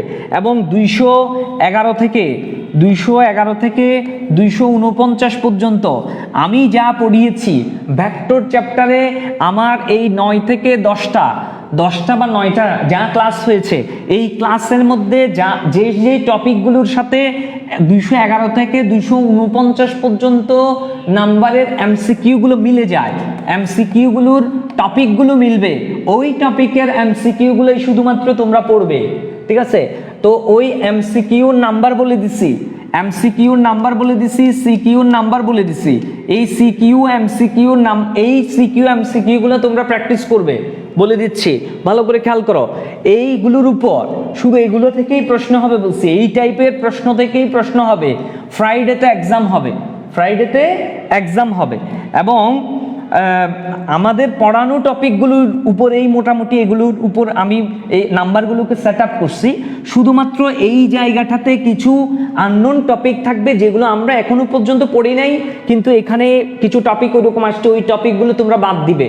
শুধু এই নাম্বারগুলোতে ওইরকম কিছু টপিক আছে, সেগুলো তোমরা বাদ দিবে। এরপরে আসো, ফ্রাইডেতে এক্সাম হবে। তোমাদের এক্সামটা হবে তোমার ফ্রাইডে 3টা থেকে 4টা, হ্যাঁ, PM, 3টা থেকে 4টা PM, ঠিক আছে। 1 ঘন্টার পরীক্ষা হবে। এখানে সিকিউ আসবে 2টা, যেখানে 10 নাম্বার করে থাকবে তোমার 20 মার্কসের, 10 নাম্বার করে 20 মার্কসের পরীক্ষা হবে সিকিউ থেকে। এমসিকিউ আসবে তোমার একটাতে 1 নাম্বার করে 20টা এমসিকিউ থাকবে এবং এখানে 20 নাম্বারের 20 মার্কস থাকবে এবং সেখানে তুমি টোটাল 40 মার্কসের পরীক্ষা হবে, যেটা তোমার খুবই ইম্পর্টেন্ট তোমাদের জন্য, যেটা খুবই যে ক্লাইম্যাক্সটা যেটা থাকলো সেটা হচ্ছে এই পরীক্ষাতে যারা ফার্স্ট, সেকেন্ড, থার্ড হবে, ফার্স্ট যে হবে তার জন্য 500 টাকা পুরস্কার থাকবে এবং যে সেকেন্ড হবে তার জন্য 450 টাকা পুরস্কার থাকবে এবং যে থার্ড হবে তার জন্য 400 টাকা পুরস্কার থাকবে এবং যে এখানে 4 থেকে 10 পর্যন্ত হবে তাদের প্রত্যেকের জন্য এখানে পুরস্কার থাকবে। তাদের পুরস্কারের দাম থাকবে 200 টাকা এর ভিতরে। এবং যারা পরীক্ষায় অ্যাটেন্ড করবে তাদের প্রত্যেকের জন্য, যারা এক্সামে অ্যাটেন্ড করবে তাদের প্রত্যেকের জন্য চকলেটের ব্যবস্থা থাকবে, যারা পরীক্ষায় অ্যাটেন্ড করবে, ঠিক আছে। তারপর হচ্ছে এরপর হচ্ছে তোমাদেরকে আরেকটা বিষয় জানিয়ে দিচ্ছি, এবং পরীক্ষাগুলো আমি যতটুকু ক্লাস করিয়েছি এতদিন পর্যন্ত ওই ক্লাসগুলোর উপরেই পরীক্ষাগুলো থাকবে, প্রশ্নগুলো থাকবে। আর প্রশ্নের জন্য আমি তোমাদেরকে বলে দিয়েছি আমাদের এমসিকিউ বই, এমসিকিউ বই, সিকিউ বইয়ের কথা বলেছি, সিকিউ বইয়ের নাম্বার বলেছি, এমসিকিউ বইয়ের নাম্বার বলে দিয়েছি। এখান থেকেই পরীক্ষা হবে, এখান থেকেই প্রশ্নগুলো করা হবে। আর তোমাদের পরীক্ষা কত নাম্বারের হবে সেটা বলে দিয়েছি। তারপর হচ্ছে তোমাদের প্রাইজ ঘোষণা করেছি। তারপর হচ্ছে তোমাদেরকে আরেকটা বিষয় যেটা বলে দিচ্ছি সেটা হচ্ছে তোমাদের এতদিন ক্লাস হচ্ছিল শনি সোম বুধ, শনি সোম বুধ, হ্যাঁ এরকম করে ক্লাস হচ্ছিল। এখন আজকে সোমবার তোমাদের 3টা থেকে 4টা ক্লাস হলো, 3টা থেকে 4টায় ক্লাস হওয়ার কথা ছিল। যাই হোক, এই বুধবার, আগামী বুধবারে শারীরিকভাবে আমি একটু অসুস্থ থাকার কারণে ডাক্তার আমাকে বেড রেস্টে থাকতে বলেছে, সেজন্য আগামী বুধবার তোমাদের ক্লাস হবে না, আগামী বুধবার তোমাদের ক্লাস হবে না। কিন্তু শুক্রবারে তোমাদেরকে, বুধবারে ক্লাস না হলেও তোমাদেরকে বলেছি ক্লাসগুলো রিভাইজ করার জন্য, যারা নতুন যারা পুরাতন সবাইকে ক্লাসগুলো রিভাইজ করার জন্য মাঝখানের একদিন আমি তোমাদেরকে গ্যাপ দিয়েছি। এই গ্যাপটাতে তোমরা ক্লাসগুলো রিভাইজ করবে, পরীক্ষার জন্য প্রিপারেশন নিবে, যে যাকে ফেলে এই প্রাইজগুলো নিতে পারো। ঠিক আছে, দেখা হবে, ঠিক আছে। এবং শুক্রবার তোমাদের অফলাইনে পরীক্ষা হবে, অফলাইনে পরীক্ষা হবে তোমাদের সাথে ইনশাল্লাহ সরাসরি দেখা হচ্ছে। অফলাইনে এক্সাম হবে 3টা থেকে 4টা, সবাই পরীক্ষা দিতে চলে আসবে, শুধু পরীক্ষা দিলেই চকলেট পাবে বলছি কিন্তু, ঠিক আছে ইনশাল্লাহ। আর হচ্ছে আর যারা পরীক্ষা দিবে, হ্যাঁ পরীক্ষায় যারা 1st 2nd 3rd 1 থেকে 10-এর ভিতর থাকবে তাদের জন্য সবার জন্য পুরস্কার থাকবে বলেছি। আর পরীক্ষা দেওয়ার পরে পরীক্ষাটা নিচ্ছি তোমাদের প্রবলেমগুলো বের করার জন্য, প্রবলেম পাওয়ার পরে তোমাদেরকে এর পরের সপ্তাহ থেকে, তার মানে শুক্রবারে পরীক্ষা হওয়ার পরে এর পরের শনিবার থেকে ইনশাল্লাহ আমরা পরের শনি সোম বুধ ইনশাল্লাহ আমরা আগের মতো করে তোমরা যেভাবে 2টা থেকে 3টা এবং 3টা থেকে 4টা থেকে 5টা যেভাবে আগের মতো ক্লাস করতে, ওরকম করে ক্লাসে চলে আসবে। অফলাইন ক্লাস আগামী সপ্তাহ থেকে, আগামী সপ্তাহ শুক্রবারে এক্সাম দিবে এবং শনিবার থেকে তোমরা ক্লাসে, অফলাইন ক্লাসে চলে আসবে। ঠিক আছে, তাহলে আগামী শুক্রবার পবিত্র দিন, পবিত্র জুমার নামাজের পরে তোমাদের 3টা থেকে 4টা পরীক্ষা দিতে চলে আসবে। এবং এর মধ্যে তোমরা প্রিপারেশন নাও, হার্ড ওয়ার্ক করো, প্রিপারেশন নাও। যে বা যারা 1 থেকে 10-এর ভিতর থাকবে তাদের জন্য অবশ্যই একদম নগদ টাকা পুরস্কার দেব বলেছিলাম। ঠিক আছে, ওকে, ঠিক আছে, ধন্যবাদ সবাইকে।